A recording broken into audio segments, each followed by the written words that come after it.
Networking নিয়ে কথা বলতে গেলে সাবনেটিংয়ের কথা তো আসবেই। এটা একদম গোড়ার একটা ব্যাপার। তো আজ আমরা ঠিক এইটাই দেখব, কিভাবে একটা নির্দিষ্ট সাবনেটের সব তথ্য ধাপে ধাপে বের করা যায়। আচ্ছা, তাহলে আজকের মূল প্রশ্নটা কি? আমাদের সামনে একটা চ্যালেঞ্জ আছে। 172.16.0.0/29 এই নেটওয়ার্কটা 884 নম্বর সাবনেটের নেটওয়ার্ক আইপি অ্যাড্রেসটা খুঁজে বের করতে হবে। চলুন না, এই প্রবলেমটা সলভ করতে করতেই পুরো ব্যাপারটা জলের মতো পরিষ্কার করে ফেলি। শুরুতেই হয়তো দেখে বেশ জটিল মনে হতে পারে, তাই না? কিন্তু বিশ্বাস করুন, এটা আসলে একটা পাজল বা ধাঁধার মতো। আর যে কোনো ধাঁধা সমাধান করার জন্য যেমন কিছু সূত্র বা কৌশল লাগে, এখানেও ঠিক তাই। আমাদের শুধু কয়েকটা পদ্ধতি জেনে নিতে হবে। তো চলুন একদম গোড়া থেকে শুরু করা যাক। আমাদের প্রথম পদ্ধতি হল বাইনারি বিশ্লেষণ। এই পদ্ধতিতে আমরা সরাসরি বাইনারি সংখ্যা মানে 0 আর 1 নিয়ে কাজ করব।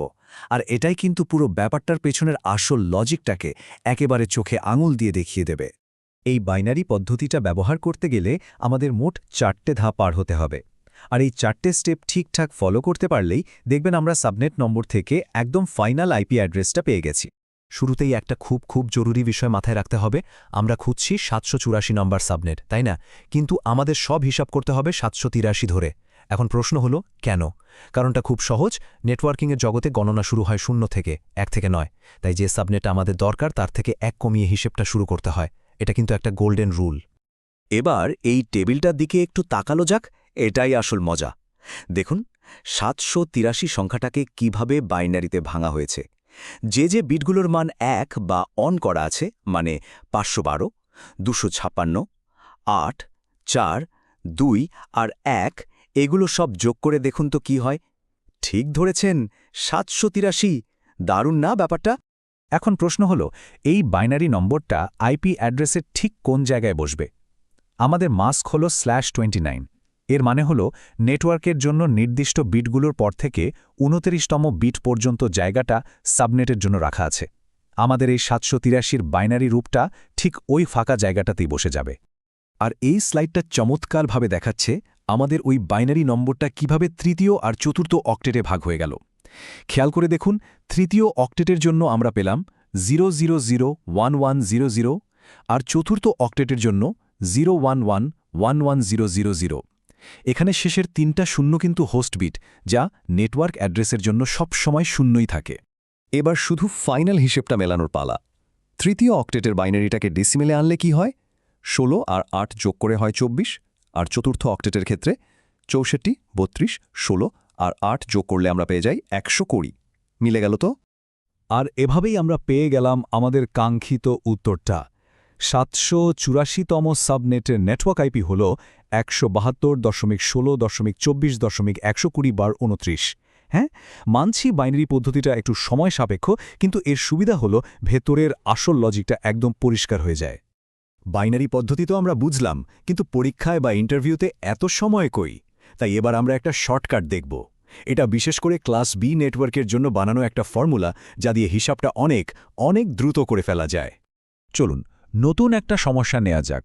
এবার আমাদের বের করতে হবে 172.16.0.0/13 নেটওয়ার্কের 502তম সাবনেটটা। দেখা যাক নতুন ফর্মুলা দিয়ে এটা কত সহজে করা যায়। এই শর্টকাটটা ব্যবহার করার আগে আমাদের একটা ছোট্ট জিনিস জেনে নিতে হবে, আর সেটা হলো ব্লক সাইজ। নামটা শুনে কঠিন মনে হলেও ব্যাপারটা খুবই সোজা। এটা হলো একটা নেটওয়ার্ক থেকে ঠিক তার পরের নেটওয়ার্কের মধ্যে দূরত্ব। যেমন আমাদের /30 মাস্কের জন্য ব্লক সাইজ হল 4। এটা কিভাবে বের করতে হয়? খুব সোজা। 256 থেকে মাস্কের শেষ সংখ্যাটা মানে 252 বিয়োগ করলেই ব্লক সাইজ বেরিয়ে আসে। এই সেই ম্যাজিক ফর্মুলা। দেখুন, তৃতীয় আর চতুর্থ অক্টেটের মান বের করার জন্য দুটো আলাদা সূত্র আছে। এখানে একটা মজার জিনিস খেয়াল করেছেন? তৃতীয় অক্টেটের হিসাবে 64 দিয়ে ভাগ করা হচ্ছে। কারণটা হলো এই নেটওয়ার্কে প্রতি 64টা সাবনেট পরপর তৃতীয় অক্টেটের মান 1 করে বাড়তে থাকে। দারুণ একটা ট্রিক, তাই না? চলুন এবার ফর্মুলায় আমাদের সংখ্যাগুলো বসিয়ে দিই। তৃতীয় অক্টেটের জন্য 502কে 64 দিয়ে ভাগ করলে আমরা পাই 7.84। আমাদের শুধু পূর্ণ সংখ্যাটা দরকার, মানে 7। এবার চতুর্থ অক্টেটের ফর্মুলায় এই 7 বসিয়ে যদি আমরা বাকি হিসেবটা করি, তাহলে উত্তর আসবে 216। কত সহজ! ব্যাস হয়ে গেল। ফর্মুলা ব্যবহার করে এক নিমেষে আমরা পেয়ে গেলাম 502তম সাবনেটের আইপি 172.16.7.216/30। ক্লাস বি এর শর্টকাট তো আমরা শিখে ফেললাম। এবার চলুন ক্লাস সি নেটওয়ার্কের দিকে যাই, যার জন্য আরও সহজ, আরও দ্রুত একটা পদ্ধতি আছে। আমাদের শেষ চ্যালেঞ্জ, এবার বের করতে হবে 192.168.16.0/30 নেটওয়ার্কের 47তম সাবনেট। আর মজার ব্যাপার হলো, ক্লাস সি নেটওয়ার্কের ক্ষেত্রে আমাদের কাজ শুধু শেষ অক্টেটটা নিয়ে, তাই হিসাবটা হবে আরও অনেক বেশি সোজা। আর এই হলো ক্লাস সি এর ফর্মুলা, যেটা আগেরগুলোর থেকেও সোজা। নিয়মটা একদম সোজা। সাবনেট নম্বরকে ব্লক সাইজ দিয়ে গুণ করতে হবে, আর সেই গুণফল থেকে ব্লক সাইজটা আবার বিয়োগ করে দিতে হবে। তো আমাদের 47তম সাবনেটের জন্য হিসাবটা কি দাঁড়াবে? 47 গুণ 4 মানে 188, আর সেখান থেকে 4 বাদ দিলে আমরা পেয়ে যাই 184। ব্যাস। আর এই তো আমাদের উত্তর। 47তম সাবনেটের নেটওয়ার্ক আইপি হল 192.168.16.184/30। দেখুন, কয়েক সেকেন্ডের মধ্যে কাজ শেষ। তাহলে দেখুন, আমাদের হাতে এখন কিন্তু একটা পুরো টুলকিট চলে এসেছে। বাইনারি পদ্ধতি, ক্লাস বি এর ফর্মুলা, ক্লাস সি এর ফর্মুলা। আসল চ্যালেঞ্জটা কিন্তু এখানেই, কোন পরিস্থিতিতে কোন টুলটা ব্যবহার করলে কাজটা সবচেয়ে সহজে আর দ্রুত হবে সেটা বুঝতে পারা।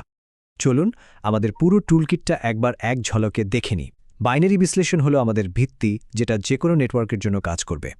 আর হাতের সময় কম থাকলে ক্লাস বি আর ক্লাস সি এর জন্য আমাদের কাছে দুটো দারুণ শর্টকাট ফর্মুলাও আছে। এখন কথা হলো, এই যে এত কিছু আমরা হাতে কলমে শিখলাম, এটা কিন্তু খুব জরুরি, কারণ এটাই হলো নেটওয়ার্কিংয়ের মূল ভিত্তি। আর এই ভিত্তিটা জানা থাকলেই আমরা একটা খুব ইন্টারেস্টিং প্রশ্নের মুখোমুখি হতে পারি। আজকের এই অটোমেশনের যুগে, যেখানে সবকিছু স্ক্রিপ্ট আর সফটওয়্যার করে দিচ্ছে, সেখানে এই ম্যানুয়াল হিসাবগুলো শেখার কি সত্যি কোনো দরকার আছে? কিংবা আজকের দিনের অত্যাধুনিক টুলগুলো আসলে কিভাবে এই মৌলিক ধারণাগুলোর ওপরেই তৈরি হয়েছে, এটা নিয়ে ভাবা যেতেই পারে।